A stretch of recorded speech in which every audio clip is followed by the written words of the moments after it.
Hello, everyone. Welcome to the Esports Trade Association LinkedIn Live. I am Jill Williamson. I'm the chair of the Law and Regulatory Committee for the Esports Trade Association.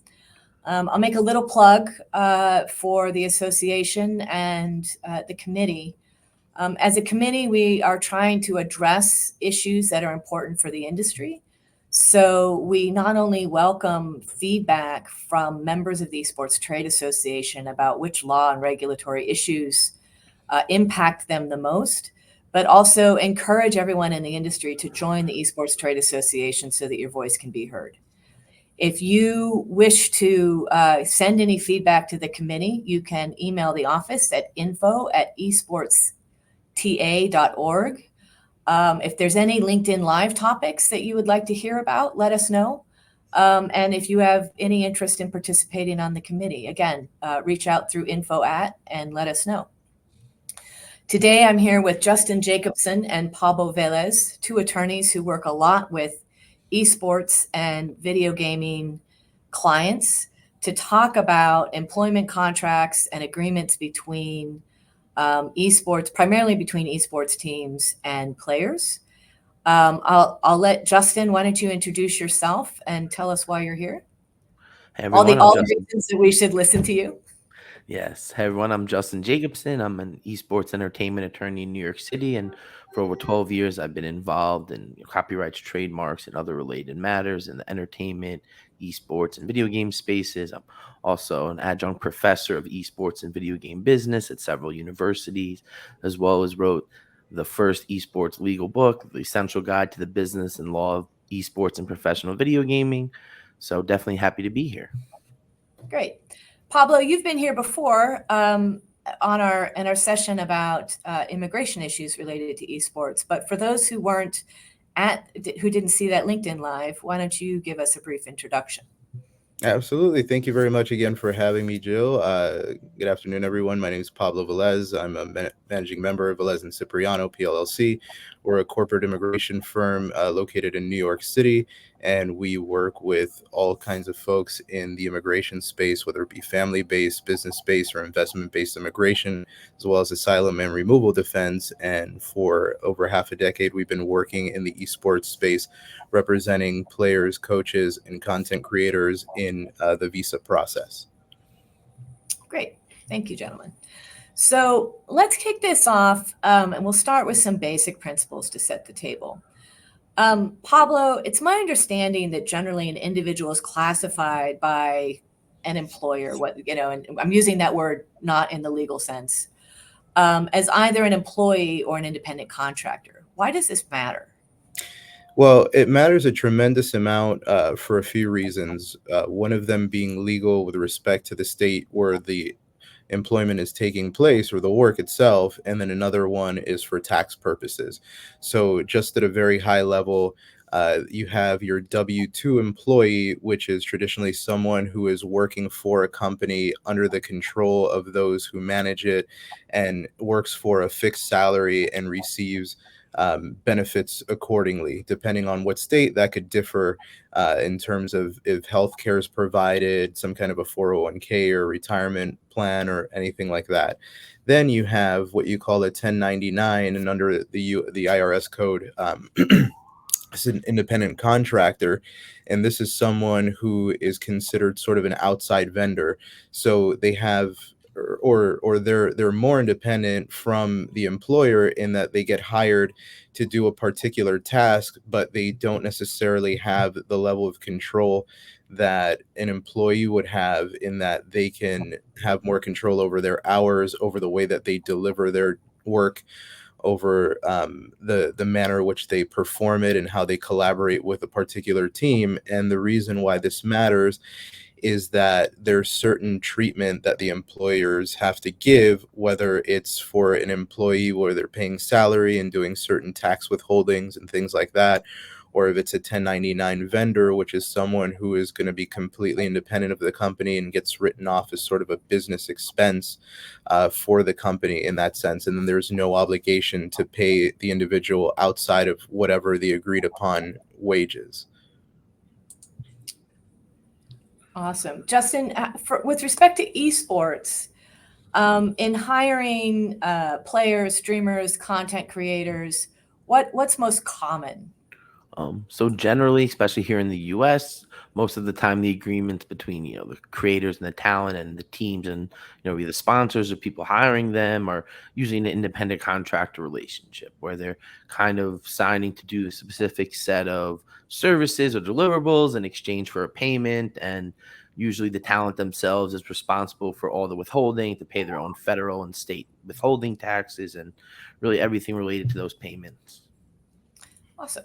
So I have a lot of clients who have independent contractor agreements with their contributors, let's call them. But that's not the test for whether an individual is actually an independent contractor or not. So what is the test, Justin?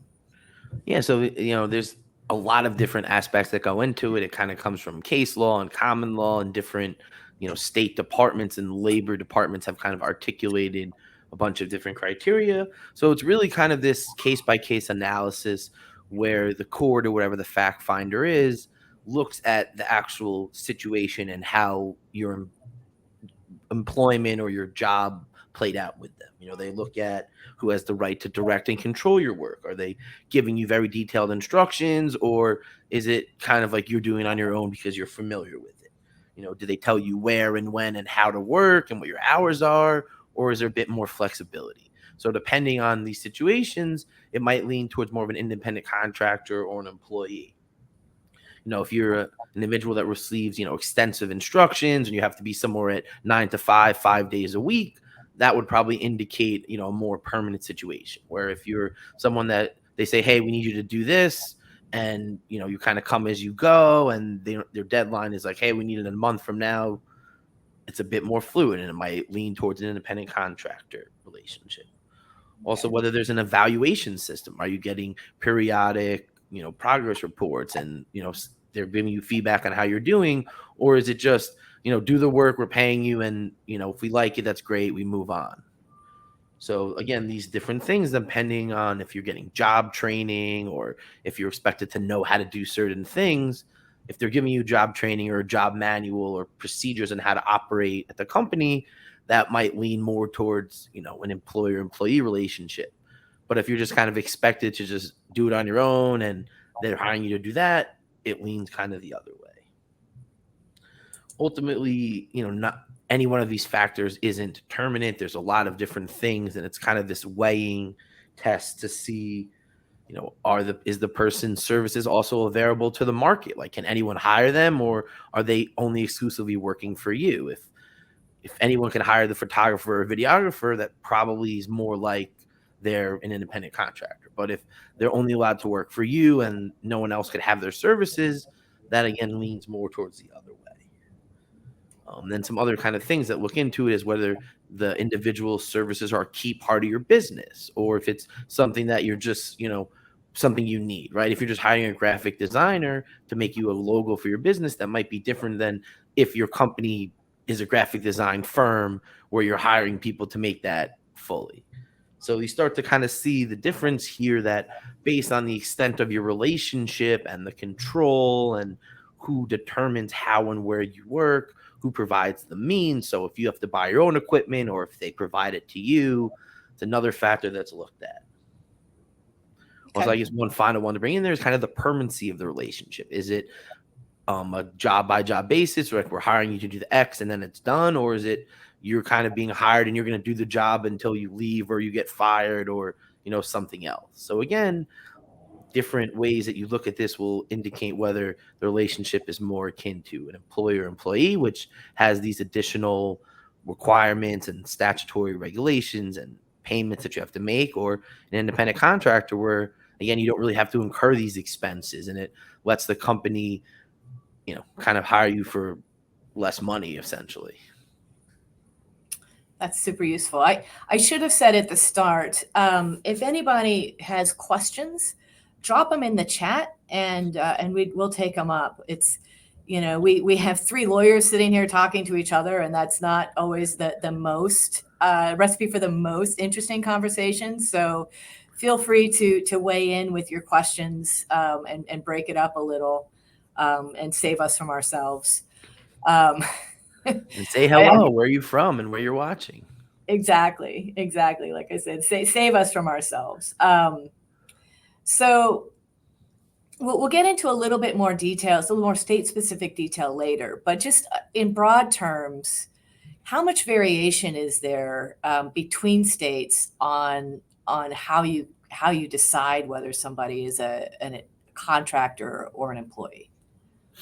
Yeah, so just to weigh in on that a little bit, it really depends on the state and sort of their, I guess, personality and how they fit when it comes to the employer-employee relationship. So, for example, where you have very pro-union states, pro-employee states, the laws tend to sort of lean towards considering that folks are employees instead of independent contractors.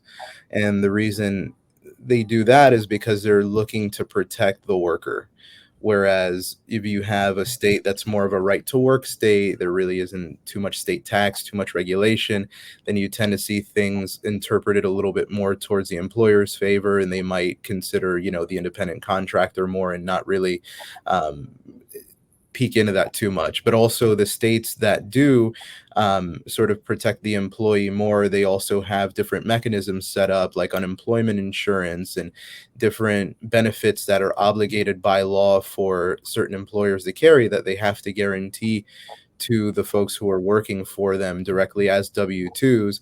So that's another reason why they regulate that, is to make sure that the employer is covering all of those costs, and they very much penalize folks who aren't doing that, or who are trying to classify people who are indeed working as employers or employees, I'm sorry, who should be or independent contractors who should be employees, depending on the different tests that Justin was explaining. So that does lead me to the next question, because I have a lot of clients that are, let's say, fairly risk seeking, and so absent significant consequences, they would be tempted to, as they say, YOLO it. What are the consequences of misclassifying someone as an independent contractor when the law says that they should be an employee?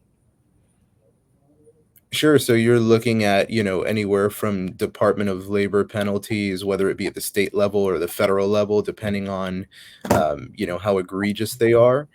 You're also looking at back payments on those different programs. So, for example, if they get classified as an employee where they should have been an independent contractor, that employer may be forced to pay sort of like back pay and penalties on unemployment insurance and whatever different entities that are set up for that worker.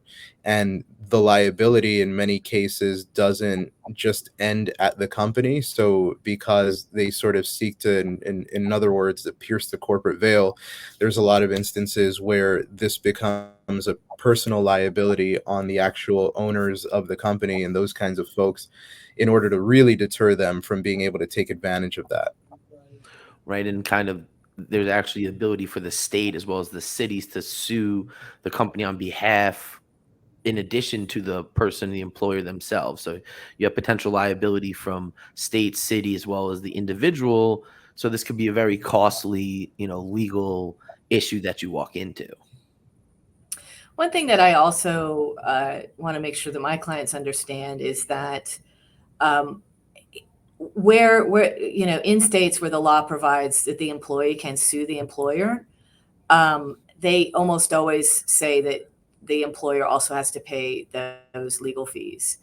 And what that means is it's very easy for an employee who's being misclassified to find an attorney to represent them and file a lawsuit, because the costs of that will be covered by the employer when they lose. So if there's a credible case at all, it's there's a very low barrier to bringing a lawsuit. So there's pretty high risk. So now that we understand, that this is a pretty high risk. It's the consequences of misclassifying are can be quite significant. Pablo, what are some best practices to try to stay on the right side of this risk? Sure. I mean, really, what the best thing that a company can do is consult with their counsel, consult with their accountant in unison, and figure out exactly how they should classify the different personnel that they have performing activities for them. Like you said before, kind of in a larger sense, because are they working for them in a vendor capacity, or are they working directly under their control? And again, that's going to depend on very specific instances. So it really, behooves these companies to consult with their professionals beforehand when making a plan of, okay, who's going to go on payroll and who can we classify as a vendor and why? Because, depending on the different tests and how the relationship is formed, they may be able to do one or the other in a cost effective way. But the most important thing, too, is to take a look at that and balance that against what would be the penalties if they misclassify a worker, whether as, someone who is a vendor who should be an employee. Yeah. What about things like trying to maximize the number of folks you bring on through an agency, an employment agency or an employee leasing agency instead of contracting with them directly? That's possible because the agency serves as the, so to say, independent contractor. So if the contract is with that particular agency, the agency's sending the labor over, but on paper it looks like they just have the relationship with a particular agency. However, again, it just comes down to how much this is going to be monitored and how much control they're going to exert over these folks who are engaging in labor on their behalf. But that is a technique that can be explored. But again, it should be done through the lens of the professionals that are advising them to make sure that the particular setup that they're planning on doing is going to work in that way. And what about making sure that every person, every independent contractor that you hire has their own company, like LLC or their own registered business, and you're actually contracting with that registered business, not with an individual? Yeah, absolutely. And that's another thing that can potentially open companies for liability. And also in the international context. So, for instance, let's just say a foreign esports player who comes to the US and doesn't have the proper visa, if they're intending on using an individual tax ID number or an ITIN in the place of a social in order to, compete as an independent contractor, that can get them in trouble on several levels, and especially on the federal level with immigration and the Department of Labor for hiring someone from overseas that doesn't have proper work authorization. So yeah, it's really important to just verify who exactly is going to go either on your payroll or who your vendors are going to be and how you can register them and issue those 1099s appropriately. Anything to add there, Justin? Well, yeah, I think that's important, that obviously everything here isn't intended as legal advice, and it's really kind of for educational purposes only. So you have to be aware of your specific situation. But, when you're, engaging in hiring practices, you have to be aware of these different criteria and make sure that you're doing the appropriate things, that you're not exerting too much control, and that you're having the proper mechanisms in place so that you don't run into these problems. And, I think that that's really something that, especially esports teams and companies that are starting to, from the ground up, they're not necessarily looking at this facet of it. And, it ends up that people they thought were just independent contractors are really more like full-time employees. And that's when they start to run into issues. So, and one last question on best practices. Is there anything that you can get employees independent contractors to sign that will help you avoid a misclassification problem?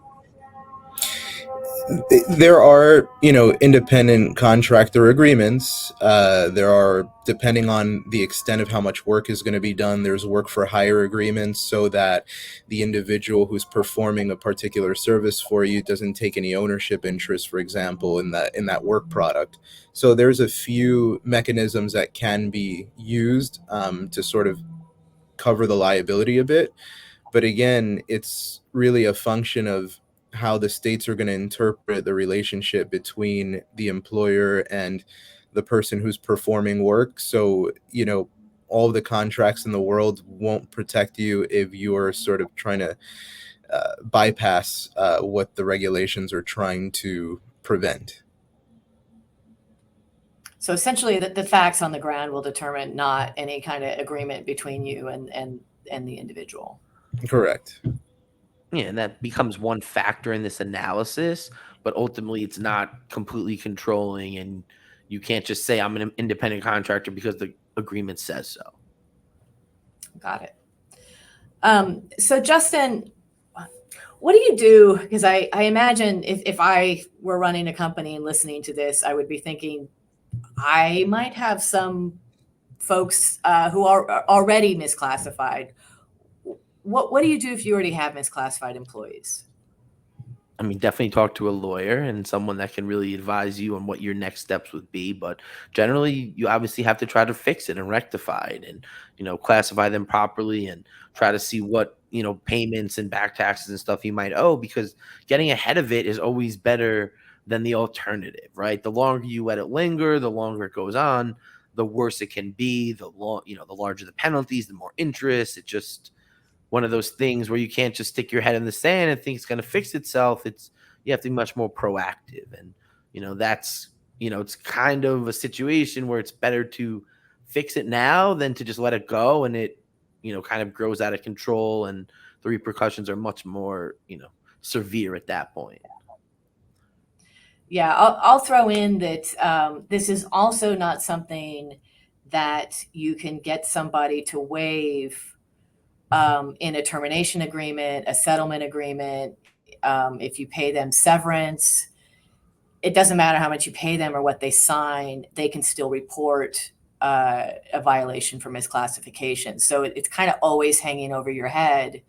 And in particular, anytime that you're looking to terminate a relationship with somebody, it's hanging over your head. So that's where I see it most, is when clients are trying to terminate somebody and the termination is not friendly, and it looks like that individual was really clearly misclassified. It's a significant risk. So we mentioned earlier that there's a fair amount of variation between states. There's federal law, there's tax law, but there's also state law, and there's a fair amount of variation between the states. But in particular, California stands out in particular, not just because of its importance to the industry, but because their law stands out from the other 50 states, or 51 if you want to count Puerto Rico. So Justin, why don't you walk us through some of the particular highlights of California law on this issue? Yeah, so California law is very relevant to the esports and video game space, as you have a lot of teams that are based there and have their headquarters there. Also, a lot of game developers and studios are there. You have different arenas where competitions are. So what's going on in California has a lot of relevance to what we're doing. And uniquely, a few years ago, California had passed a new law that kind of creates this rebuttable presumption that essentially a person is an employee unless you can, as the employer, prove otherwise, right? That instead of this idea of like, we're going to determine it of whether you're an independent contractor or employee, we're going to say they're an employee unless you, the employer, can rebut, and overcome this presumption and actually prove that they're not an employee. And I think that is, a really big change from most other states, where they don't necessarily put this burden from the get-go that you have to prove that they're not an employee. So again, it's similar kind of tests and stuff that we looked at earlier, and different criteria and how the relationship actually unfolds, whether you're actually using them like you would an employee, or if they're truly an independent contractor. So obviously we're looking at, again, if the worker's free from the control and direction of the hiring entity. Do they have to kind of follow their directions, or are they kind of given guidance on what's expected and they have more ability to just do the job and get the results? So can we rest on that for a minute? Because I'm thinking through that element with respect to athletes. And, on the one hand, you might want the athlete to participate in a particular tournament. On the other hand, you're not telling them how to compete, right? You're telling them, I need you to do this tournament on this date and time. So how does that, which way does that fall with respect to an athlete? I think then, the fact that you usually have coaches and they're probably implementing a game plan, a strategy, so it might seem a bit more akin to where you're telling them how to play. Maybe you're not saying move the mouse to the left, move it to the right, click now, but it's like, this is the position you're playing. This is what your responsibility is. This is how we're going to, implement it, whether it's, an esports match or, football games. Similar idea that you have these people that are, working on behalf of the team to kind of direct you, the player, on how to, do your job almost. Okay. So, and then the next element? Kind of if what the job that the performer does is outside the usual course of the hiring entity's business. So are they in the business of doing this, or is this like something that they need to hire because they don't do this, right? Like, it's, again, if you're a company that, distributes soda or, soft drinks, you would probably hire a designer to maybe create, a logo or a marketing campaign. So that might be someone's independent contractor because your business is, distributing and making new soda flavors, not necessarily creating the marketing advertisements related to it. But again, you might have your own internal department, but that's where these things start to get different, where you have to look at what each individual person is actually doing and what their responsibilities are. So, and again, like putting this into the esports context, I might think that, if the entity is an esports team, then competing and athletes and coaches, those are all firmly within the core business of that entity. But if you're a soda company and you maybe are sponsoring a tournament, decide it would be fun to have a team compete, but you're not doing it regularly, you just kind of put it together for this tournament that you're sponsoring, maybe that falls outside of your core business.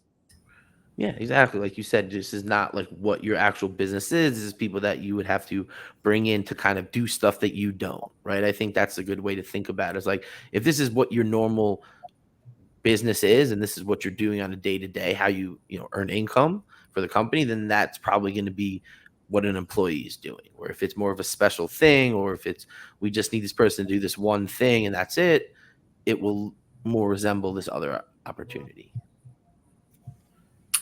So, and then you said there were three. What's the last three primary criteria? Yeah, whether the worker is customarily engaged in an independent job. So whether this is the kind of job that people do independently, or if it's more like you get hired as an employee to do this. So looking at how this job is customarily done will maybe give you an insight into how this will play out. So is that a sort of totality of the circumstances test, or is that at all three of these things have to be true test? It seems like it's kind of that you have to, prove all three factors. You have to be able to, work on that and be able to then look at all of these different additional factors that might, sway things one way or the other. Some of the criteria that we looked at earlier. Okay. Yeah. So what else do we need to know about California in particular?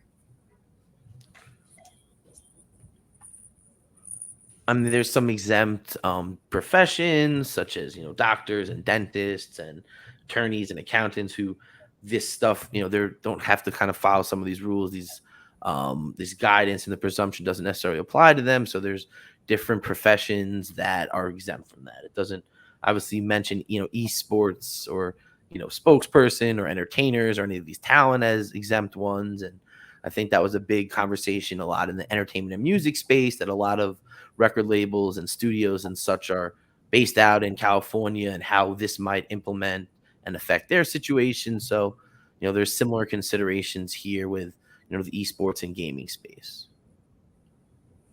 Yeah, I do. I have a couple of clients who we've been trying to navigate this California independent contractor thing, and it's not easy. So Pablo, I don't know if you had anything else to add on the California law before we move on. I wanted to give you a chance to chime in. No, I think Justin, covered everything, and with respect to advising a client in that California context, it's just very important to make sure that you can create as much separation from the employer in order to create this independent contractor situation. So that's really what it comes down to, is just, again, because it's so general in terms of how courts and common law and regulations have even come down with respect to how they test whether, okay, is this person sufficiently controlled or not. Just making sure in a totality of circumstances, context, that you can sort of move them as far away as possible from that control. And that's the best way to position yourself. Okay. So let's switch gears a little and talk about the actual contracts. So whether someone is an employee or an independent contractor, they often will have a written contract. Justin, what are some clauses that are common in the esports industry that are included in these contracts that might be different than, a more standard employment or independent contractor agreement? Well, yeah, I think it's important to note that because, esports and competitive video gaming is unique from a lot of other talent spaces, especially professional sports, where you have these collectively bargained agreements by labor unions. There's no such thing here in esports. So you have different teams, different leagues, teams that are based in different countries having totally different agreements. And, there are definitely some kind of commonalities between them. And that's kind of where we're going to look at. But that's one key difference working in this space, is that there is no standard agreement. Where if you're working in the NFL or NBA players, the agreement is pretty much already made for you, and you're just kind of, working on the finer details and the numbers. So obviously a very important thing is the term, how long the agreement lasts. So uniquely in esports, it could be for a whole season, just for a tournament, or it could be a month to month or year to year kind of arrangement that you might see in other areas. That a lot of these are usually at will employment. So, the team can kind of drop you or, terminate your agreement at their will, at their leisure. Sometimes there's, certain buyout provisions, or sometimes they can just do it because they can do it. Related to that, you might have potential options to extend the agreement, like firm guaranteed options, or ones that, maybe if you hit a certain threshold or a certain milestone. Generally, these options might be, mutually exercisable, where both parties have to agree to exercise the option and extend it, or it might just be in one party's favor. Generally, the team usually has the right to extend it or not, but obviously, depending on your, leverage and negotiation power, you might be able to aim for it's more of a mutual agreement where you both want to continue, then you can extend it, or if you both don't want to, then you have the ability to, end it there. So again, there's different, mechanisms between being on the starting roster versus, the bench, or, or a replacement player. Obviously, in certain esports, you only have a certain amount of people you can start, but you might sign additional players. So a lot of these agreements outline the procedure to remove a person from the starting lineup, as well as what might happen.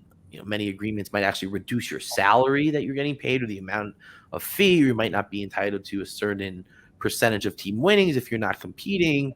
So these kind of clauses have a lot of, implications. And, beyond that, as we kind of talked about, you usually have the compensation built in. And, esports has a lot of different angles. You might have a potential salary, which could be, monthly, or, other intervals, as well as the potential for different performance bonuses based on how well you do in a tournament or a league. If you win the league, if you place in top 4, there might be additional financial incentives. Beyond that, there might be different social media bonuses and milestones and things to incentivize the talent to grow whatever platform. So again, these are things that individuals might try to negotiate into their agreements to up their compensation.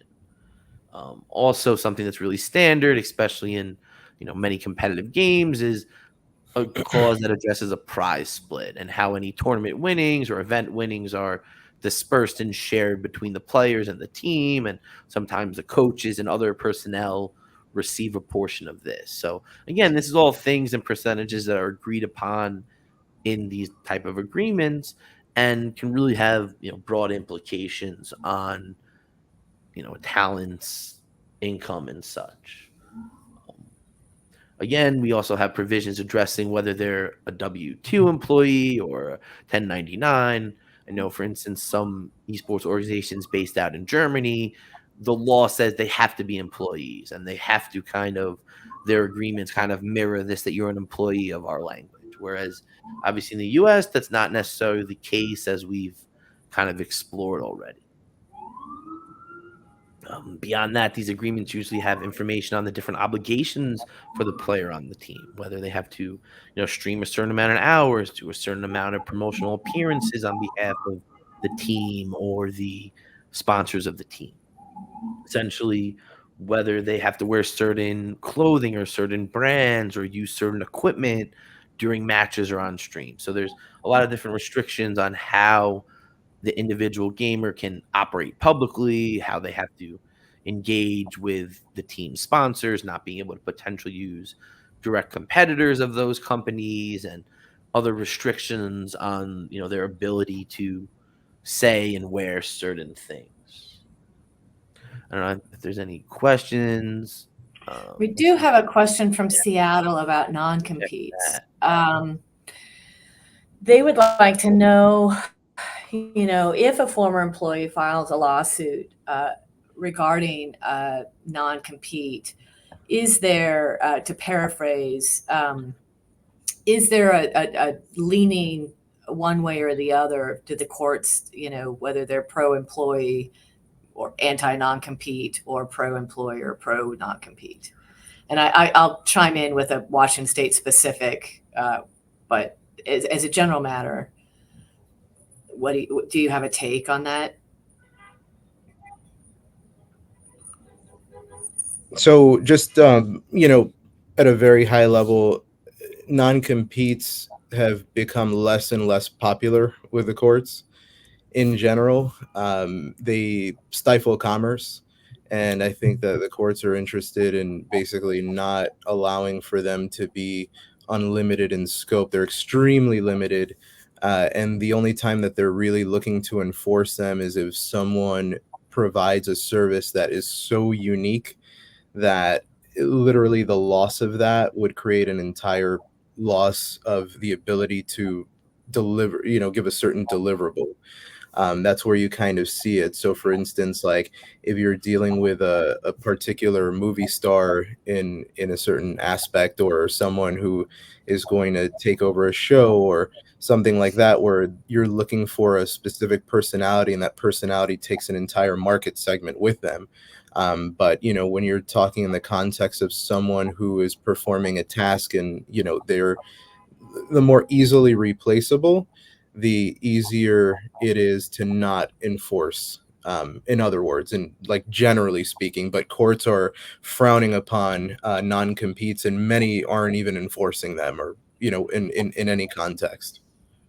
Right, and we see certain states that are kind of passing laws that try to invalidate them, and again, like you said, it has to be very, very reasonable and very narrowly tailored, and it just can't be this really broad, multiple years, hundreds of or else they're just really going to disregard it in most cases. Yeah, I was going to chime in. I would get because I have a lot of Washington State clients, and B, because I was just looking at this for a client this week. But Washington State statute says that you can't have a non-compete at all with any employee that earns less than, it was inflation adjusted from 100,000. I think it's around $120,000 now annualized.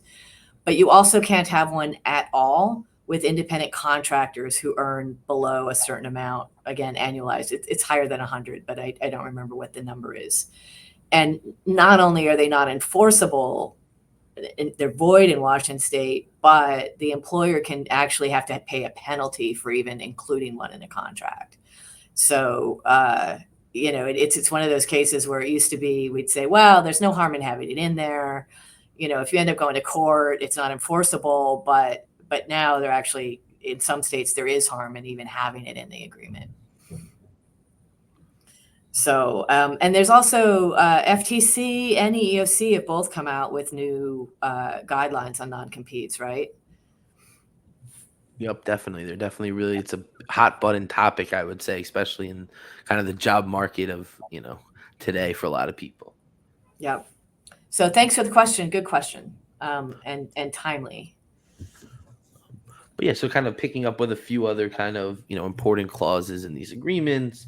There's stuff that kind of addresses potential splits of any team merchandise or player focused merchandise. There's also the ability, which is unique to this area, to have in-game items, right? There's the ability to have player or team branded skins where you as a player that's signed to a team get a percentage of this income. And depending on the level of the game and the team you're on, this could be a substantial amount. So these are, again, all things that are really addressed in the agreement and stuff that people need to be aware of, as you're able to get a percentage of both, physical merchandise as well as potential digital stuff. As we know that a lot of these teams and companies have been looking at, digital memorabilia and some other kind of ways to engage with their fandom.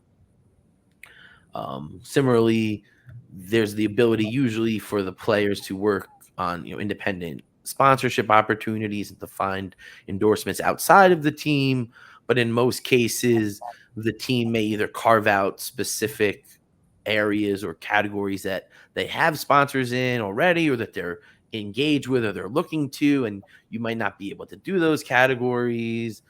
So this is one of the really big key considerations, is what you can and can't do and how the team can potentially regulate you.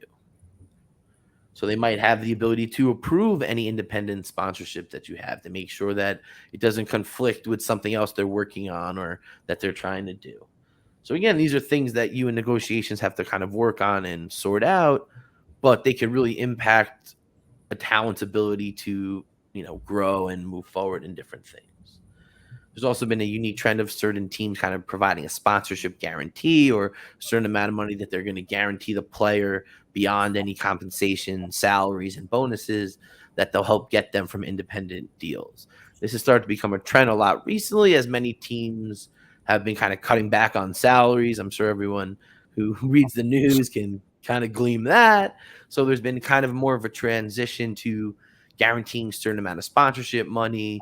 Potentially, even we have certain players actually getting equity in team ownership in the teams they're working for, maybe in lieu of cash or salary or in addition to. So you're starting to see a lot of different financial structures, which again starts to implement and implicate the independent contractor employee relationship of your situation. The more control and the more involved they are in your integral day-to-day business, the more they're likely to be considered an employee, and you kind of have to worry about some of the stuff we addressed earlier. Beyond that, similar to any kind of, athletic talent provision, there's different, trade clauses and assignments and being able to essentially trade a player from one team or another. So you similarly have the ability to add in, full no trade clauses where the player has to approve any trade, or essentially you can have restrictions on certain geographic locations where if you're a player based in, EU, you don't necessarily, may say, okay, well, I don't want to get traded to Korea to join, a team in Korea.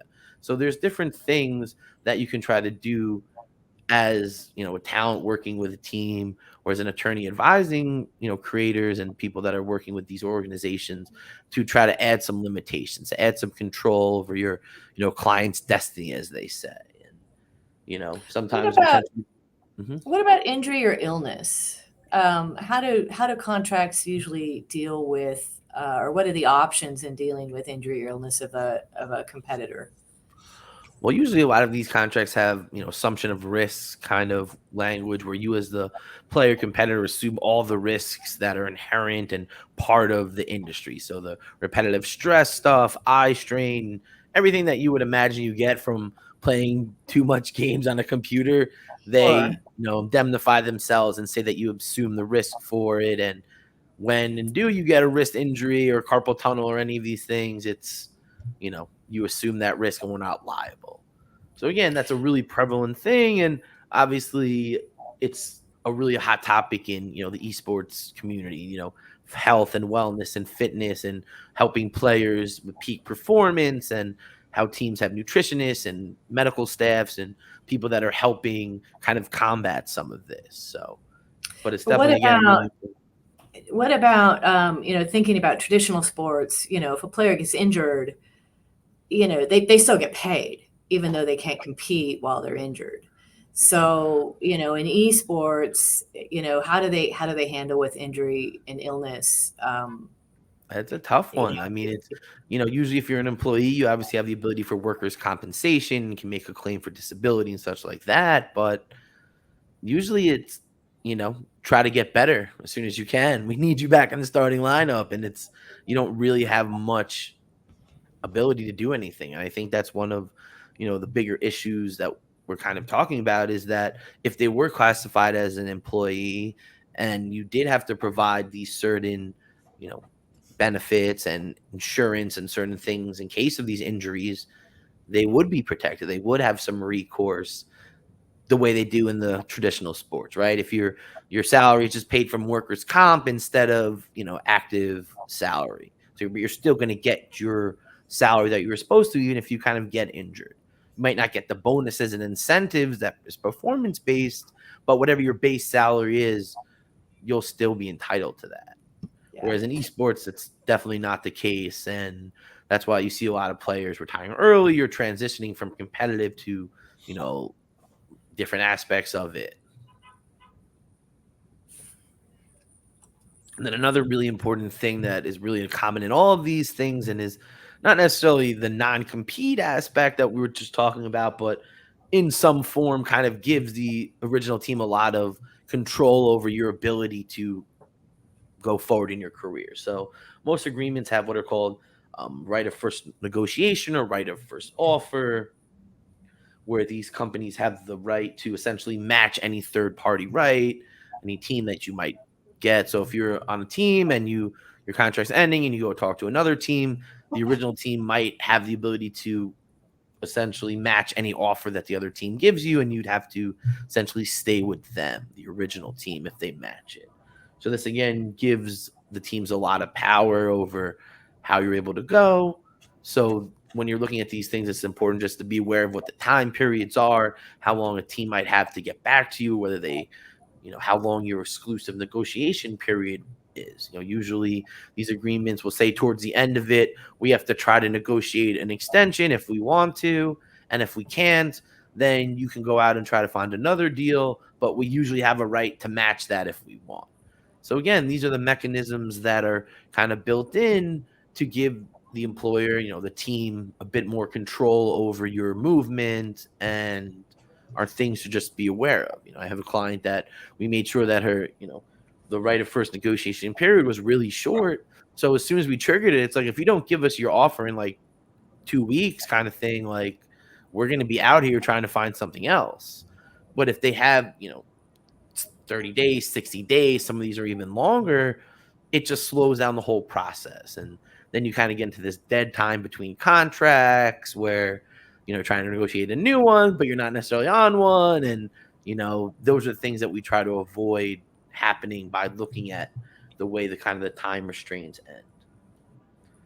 Then finally, a lot of these agreements, obviously the nature of these industries that are very public facing, they have morals clauses or, harmful behavior kind of clauses that essentially if a player engages in any public, cursing or any defamatory conduct or anything that really puts the company or the team into, scorn or public ridicule, or, we all know there's a lot of scandals going on in esports. You say the wrong thing on stream or in Twitch or in a comment, and, your career can end pretty quickly and your sponsors drop you. So these clauses permit the companies and the teams to do that. So again, these are really important things to be aware of because they're pretty standard and common and have a lot of kind of impact on, the player's career and what kind of goes forward.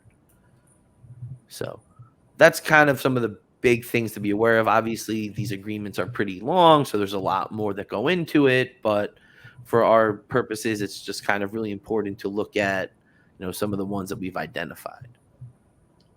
Awesome. Well, we've reached the end of our prepared sort of materials. Before we jump off, I just want to give anybody watching a last chance to drop any questions or comments in the chat. And maybe while we're waiting to make sure that there aren't any folks with lingering questions, Justin, I'm trying to think of something. I was trying to be funny, but I'm failing abysmally. Why don't you give us one thing? I'm not trying to be funny now, just so you guys know. I'm just being incredibly awkward. Why don't you give us one common misconception that you see that you hope that today helps people learn from? I mean, I think it's probably just the idea that you don't need a lawyer, you don't need counsel, you don't need a professional to help you in these situations. Or too many people, whether it's talent or business owners, team operators, that they see what's on Google, they see what other people are doing, and they don't really know until sometimes it's too late. And I've had more times, and I'm sure you feel the same way, that clients come to you with some agreement and they're like, what do I do? I'm like, well, it really says this, so like I don't really know what you're really supposed to do, right? We can fight and we can try to do whatever we want, but ultimately it says what it says. So you should have figured that you needed help and you needed assistance before you got into this predicament. And I feel like hopefully viewers understand that, hey, this is a really big thing, that if you're hiring people, you have to classify them properly and you have to go through the proper vetting protocol and have the right procedures in place, because if you don't, and you do have one of these issues, it's going to be way more costly than you can envision, from the legal fees to the penalties to how you're going to now have to change your whole entire business operation. It's going to be probably too little too late for most people. So I think that hopefully viewing this, you understand, hey, there's a lot going on here. It's a lot more detailed and nuanced than maybe I thought. A 30-page agreement, you probably shouldn't review and negotiate on yourself, especially when the other side has pretty sophisticated counsel, right? I think that's the other thing. I'll put my bonus in, where it's like, don't assume that the agreement you give is meant to protect you, because let's call it like it is. The team or the company that's giving the agreement, their attorneys are protecting them and have drafted the agreement with that in mind. So don't go into it thinking that that's not the case, because you might be for a rude awakening when you actually understand what it says. And Pablo, what's one common misperception that you've seen that you hope that today has helped people learn from? Sure. I mean, echoing a little bit about what Justin said in terms of the solution, which is to have an attorney advise on what direction. But, one of the misconceptions or assumptions that business owners make in general is that when they choose to bring on labor for help, that it's sort of completely on them whether they want to put them on payroll or categorize them as independent contractors without any consideration of anything.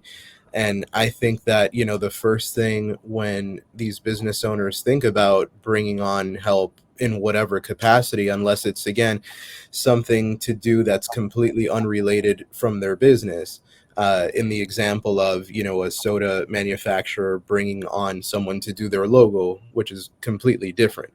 But if the soda manufacturer is going to bring someone on to help with the systems in their particular factory, they can't just say, well, let's have them on as a 1099 because it's cheaper than, putting them on payroll.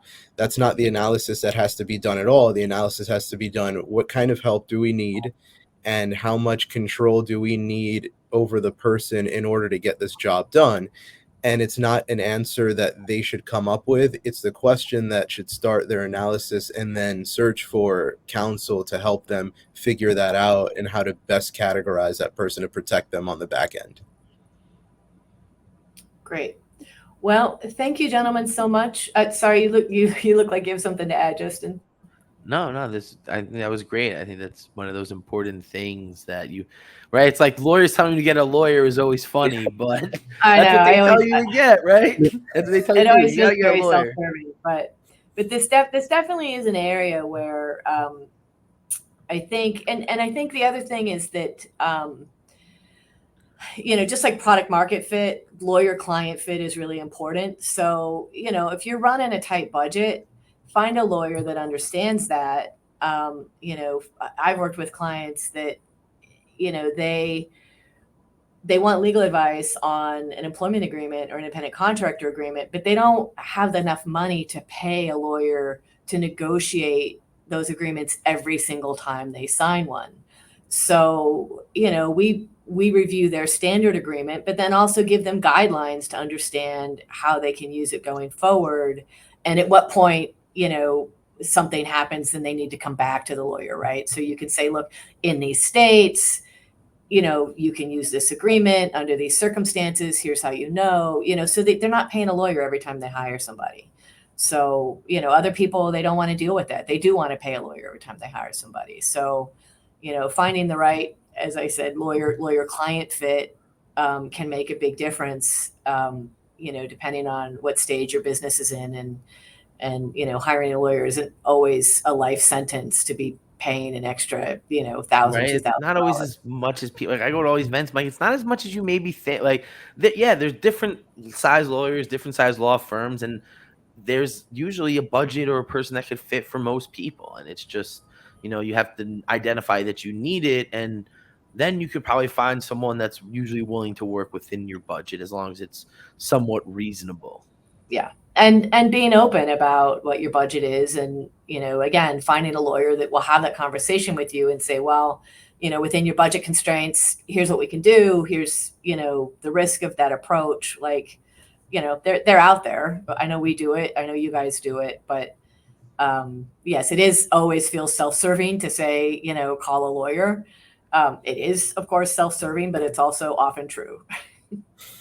Right? It's like you don't have to call me. You should just call somebody because because if you do it wrong, as we've banged on the head, like it could be really, really problematic, and it might just put you out of business. Yeah, and on that point too, like if a lawyer says no, it's easy, you can do it yourself, and the person will come back and say, hey, you told me I could do it myself, and I screwed up, so can't really win, right? Yeah, of course. Well, with that, gentlemen, thanks so much for your time today.